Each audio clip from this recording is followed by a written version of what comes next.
Next part. The occult is full of very many different strange things that the devil has trained people to use in order to do stuff. We cannot fear that as Christians. We cannot live trepidatiously tiptoeing around all over the show, around potential occult activity in our lives. Like, seriously, we're bigger than that, okay? So these random people with their monitoring spirits, if anything, they didn't even need monitoring spirits. They didn't need to look into a calabash. And I'm only speaking this because these days I've been watching these Sangoma witness testimonies, these people who repented from the occult, and how they used to like spy on people. So that's how I know about that calabash one. But there are many others, I guess, like methods to look in on people. I don't care. Like, peruse me, look at me, astral projection, another way to spy in, like literally just like look into what a person is doing, like, because you're hovering around outside of your body. There are so many ways that they can monitor you. If you're in close enough proximity, astral projection is another thing that they can use. You therefore cannot be like so protective of yourself from people hearing your plans and your dreams, lest they should bewitch the living daylights out of them, to a point of not speaking, because then you are disobeying the commandment of God to testify. Hey, by what is this? Confess your sins to one another that you might be healed. You are not going to edify the church. You are not going to speak of your witness. You're also not going to get to celebrate when your prophecy gets proven true. When the word of knowledge that God gave you gets revealed as indeed one that was given by God. You know what I mean? Can't keep running from these randos. These randos gonna keep doing what they do. They're gonna keep doing what they do. You know what I'm saying? Anyway. Alrighty. So, with that biblical veracity, like dwelling in my bones. Hey? Like just chilling in my, like, bones. I refused to keep quiet about what I was thinking and what I was doing. And the devil was trying to make me feel as if though, like, big mouth. Koloma. Koloma as much as you want, sister, and watch them steal from you. I was like, as in me, I'm going Koloma, because God said I overcome you by Koloma ring and by the blood of the Lamb. I'm a Koloma. So I Koloma'd you guys, and I Koloma'd into my YouTube channel. The few Nyana people that subscribed to me, that were following me, were supportive. Hello. But I had to like delete remove comments, silence them, because I was literally having people creating fake accounts, especially not so much on my YouTube channel, but my WordPress account, creating fake accounts just to spit venom at me. And they were monitoring me, watching me, listening to everything I say, and then with everything that I say being spoken, going then back to the drawing board to bewitch that very thing. Like, you know, you could say A and this person would be like, bewitch A. You could say P, Q, and R and this person would be like, bewitch P, Q, and everything I spoke, they bewitched. Everything, including my strategy. I told them that my strategy, I told my audience basically on WordPress and on YouTube that I was trying to gather or garner for myself support of followership to help me conquer the wickedness of corporate South Africa. And in order to minimize the potential, what do they call this? The potential corruption of a high court judge or whatever. I had not yet gone to the high court at this stage. And on top of that, because of my experiences at the CCMA, I knew that people are being bribed and they are accepting these bribes and they are basically destroying my whole future. So before I could even escalate the matter, before I could even, appeal the situation at the High Court, I needed a sufficient enough following. The highest court in the land that I could fight my particular case in would be the Constitutional Court of this country, or the Supreme Court of Appeal, depending on where it is that they decide to listen to me. But my matter was mostly constitutional, really. A lot of my rights were just humiliated.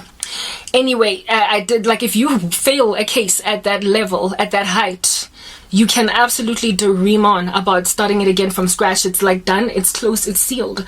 On top of that, to even get heard at the Constitutional Court or at the Supreme Court of Appeal, they gotta approve your case first from the High Court. So I knew that even going to the High Court was dangerous without support, because they might decide not to even take up my appeal if I went Constitutional Court. I understood that level of injustice, so I stopped.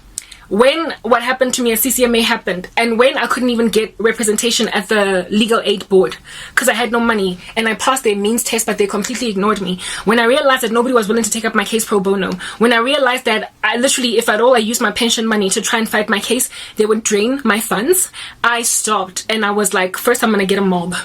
First, I'm going to get a mob, and then once I have a mob, then I will go to the high court. I will go to the labor court, which is a high court in this land. Then only will I get my case appealed at the high court, and if high court decides to be unjust, then the mob will force the constitutional court to hear my case because I'm making the news.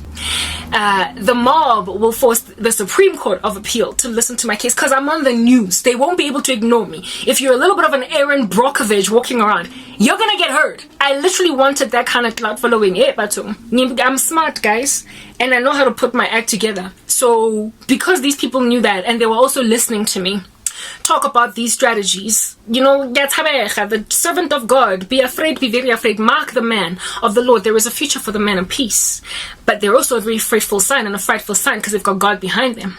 I had God behind me. On top of that, I got these brains, I got all this education, and I got all this like gift of the gap. I'm that girl, like, wait again, give them a law, like steam is coming out of my hair, looking much like the shape of this hairstyle at the present moment. And so I was basically a risk, a threat, a gargantuan one, and they knew it. Like, very big, important people knew that, alongside flaccid little fluffy friends and family members that were like, she ain't gonna go nowhere, she ain't gonna do none, she's not gonna be sitting around still, literally not nyagazaring, that means not moving. Yes, you guys, yes, intense. Sangana babantu ache in these streets will show you flames. They bewitched every last thing because when I spoke, I made a lot of sense and I was a scary little thing walking around. I got humiliated. My whole career got devastated because of a whole bunch of, just a few, miscreants on the job that were competing with me in their own personal capacity. Like, as in, stupid little colleague that is not as good at their job as I am, and they are like, I want Karabo to fall. Got away with murder because of a loftier corruption. My case touched the CEO of the organization. It was big, and so people with petty issues against me rode the wave of that level of collateral damage, and so they got away with it. Like, if at all you had a bone to pick with me, or if you don't want me in the organization, that thing that happened to me was the best thing that happened for you, because you would not have been able to move me or knock me out the way in your own little meager tiny capacity. But because I was fighting such bigger forces, they got to get rid of me. Guys, when I say I was going to be very successful in this world, understand I'm smart and I'm good at what I do, and I get the ears of big people listening to me because I'm gihlaganipile, and I'm good, like I said, at what I do. Anyway, so all of these people were listening to me, including those people who were big enough to be hurt by my case. So then a whole bunch of witchcraft slapped me from lofty human beings seated in positions of executive alongside me, a little stupid friend here from high school that decided to was so sorry. Electrocution chair, electric chair, this is me.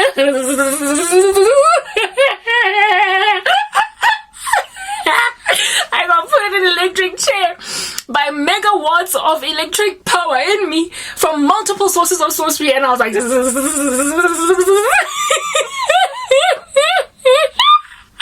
hey guys, let's go to the next part.